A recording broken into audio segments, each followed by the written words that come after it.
शापित हवेली। यह कहानी है एक प्राचीन और भयानक हवेली की, जो एक छोटे से ग्रामीण क्षेत्र में स्थित थी। गांव का नाम था मृत्यु नगरी और इस गांव की पहचान उस खतरनाक हवेली से होती थी। इस हवेली का निर्माण सैकड़ों साल पहले एक अत्यंत धनी जमींदार राजेश ठाकुर ने किया था। राजेश ठाकुर अपने समय का एक निर्मम व्यक्ति था। हवेली के निर्माण के दौरान कई निर्दोष मजदूरों की जान जाने की घटना सामने आई। कहा जाता है कि ठाकुर ने हवेली में दबी खजाने की खोज में कई बलिदान दिए थे। इस घटनाओं के बाद हवेली में अजीब और डरावनी घटनाएं घटित होने लगी थी और धीरे धीरे वह दोबारा कभी न खुलने वाली जगह बन गई। सालों बाद एक युवा शोधकर्ता वीरेंद्र ने यह तय किया कि वह इस हवेली के रहस्यों का पता लगाएगा। वीरेंद्र का मानना था कि इन घटनाओं के पीछे कुछ न कुछ सच्चाई जरूर है।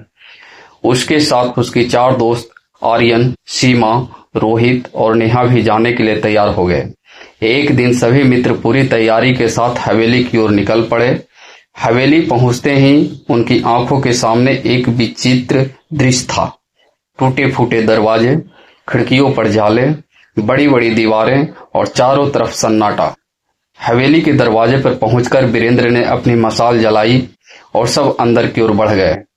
जैसे ही उन्होंने हवेली में कदम रखा, चारों ओर सन्नाटा बढ़ गया और हल्की हल्की ठंडी हवा चलने लगी। उन्होंने हवेली के विभिन्न हिस्सों की जांच शुरू कर दी। हर कक्ष में अजीब और डरावनी चीजें थी। टूटे हुए फर्नीचर, जमीन पर खून के धब्बे और दीवारों पर अजीब से निशान। जांच करते करते वे हवेली के एक बड़े हॉल में पहुंच गए, जहां एक राजसी सिंहासन पड़ा था। सिंहासन देखकर उन्हें महसूस हुआ कि यहाँ कुछ रहस्यमय है। जैसे ही उन्होंने सिंहासन को छुआ, पूरा कक्ष अंधेरे में डूब गया और हवा में ठंडक बढ़ गई। अगले ही पल एक भूतिया आकृति उनके सामने प्रकट हुई। वह आकृति राजेश ठाकुर की आत्मा थी। आत्मा ने क्रोधित आवाज में कहा, इस हवेली में तुम्हारा स्वागत है, लेकिन जो भी मेरे रहस्यों को जानने का प्रयास करेगा उसे मुझसे सामना करना होगा। वीरेंद्र और उसके दोस्त डर गए, लेकिन उन्होंने साहस दिखाया। वीरेंद्र ने आत्मा से पूछा, हम यहाँ सच जानने आए हैं। तुम्हें किसी विशेष कारण से शापित किया गया है। हम कैसे मदद कर सकते हैं? आत्मा ने बताया, मुझे मेरे कुकर्मों की सजा मिली है। मैंने कई निर्दोषों की बलि दी थी। अगर तुम मेरे हाथों मारे गए निर्दोषों की आत्मा को शांति दिला सकते हो, तो मैं भी इस शाप से मुक्ति हो सकूंगा।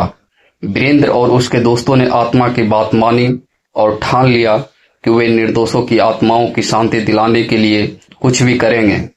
उन्होंने हवेली के तहखानों की ओर कदम बढ़ाए, जहां कहा जाता था कि उन निर्दोषों की आत्माएं बंद थी। तहखाने में प्रवेश करते ही एक भारी दरवाजा उनके सामने आया। इसे खोलने के लिए उन्हें ऊपरी मंजिल से चाबी लानी पड़ी। ऊपरी मंजिल पर पहुंचते ही उन्होंने एक पुराने संदूक में वह चाबी पाई गई। चाबी लेकर वह तहखाने में वापस आए और दरवाजा खोला। जैसे ही दरवाजा खुला, उनके सामने भयानक दृश्य प्रकट हुआ। तहखाने के अंदर खून के धब्बों से सनी दीवारें, भूमि और जगह जगह हवेली के निर्माण के दौरान मारे गए मजदूरों की आत्माएं घूम रही थी। आत्माएं बहुत दुखी थी और उनके चेहरे पर दर्द झलक रहा था। वीरेंद्र ने आत्माओं से बात की और उन्हें शांति दिलाने का आश्वासन दिया। वीरेंद्र और उसके दोस्तों ने आसपास के मंदिर से पवित्र जल और मंत्र लेकर आत्माओं की शांति के लिए पूजा की। पूजा के बाद आत्माओं के चेहरे पर शांति झलकने लगी और वे धीरे धीरे अदृश्य हो गई। आत्माओं के शांति प्राप्त करने के बाद राजेश ठाकुर की आत्मा फिर से प्रकट हुई और कहा, तुम्हारे इस नेक काम से मुझे भी शांति मिली है।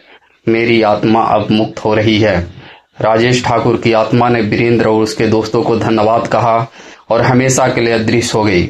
हवेली से भूतिया गतिविधियां समाप्त हो गई और गांव में फिर से शांति का माहौल लौट आया।